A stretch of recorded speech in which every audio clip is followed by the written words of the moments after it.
वृक्ष लागवड करून संगोपन करणे गरजेचे, प्रकाश वांढे। पर्यावरण संवर्धनासाठी प्रत्येकाने स्वीकारावी वृक्ष संवर्धनाची जबाबदारी। पर्यावरणाचा समतोल राखण्यासाठी केवळ वृक्ष लागवड करून चालणार नाही, तर त्या वृक्षांचं संगोपन आणि संवर्धन करणे ही प्रत्येक नागरिकाची सामूहिक जबाबदारी आहे, असे प्रतिपादन सामाजिक कार्यकर्ते प्रकाश वांढे यांनी केलं। ते गुंढरी वांढे येथील वृक्षारोपण कार्यक्रमात बोलत होते।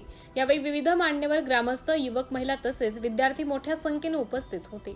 कार्यक्रमाची सुरुवात मान्यवरांच्या हस्ते विविध प्रकारच्या फळझाडे व सावलीच्या वृक्षांची लागवड करून करण्यात आली।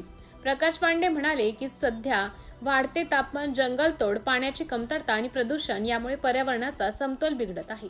या गंभीर परिस्थितीत प्रत्येकाने आपल्या आयुष्यात किमान एक तरी झाड लावून त्याचं संगोपन करण्याचा संकल्प करणे आवश्यक आहे।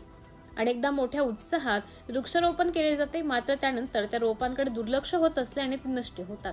त्यामुळे वृक्षारोपणा इतकेच वृक्ष संवर्धनालाही प्राधान्य देणे गरजेचे असल्याचं त्यांनी नमूद केलं।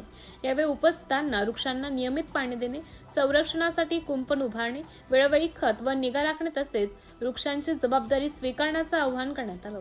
पर्यावरण संवर्धनासाठी युवकांनी पुढाकार घेतल्यास भविष्यातील पिढ्यांना शुद्ध हवा, पाणी आणि निरोगी वातावरण मिळेल असा विश्वासही त्यांनी व्यक्त केला। कार्यक्रमात उपस्थितांनी वृक्ष संवर्धनाची सामूहिक शपथ घेतली। पर्यावरण संरक्षणासाठी अशा उपक्रमांची सातत्याने गरज असल्याचं अनेकांनी मत व्यक्त केले।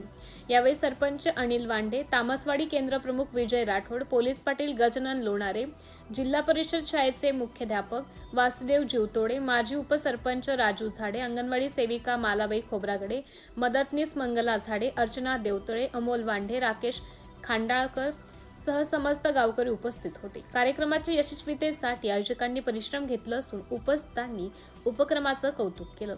सिटी इंडिया न्यूज साठी शहर प्रतिनिधी मनीषा मेश्राम कन्हान।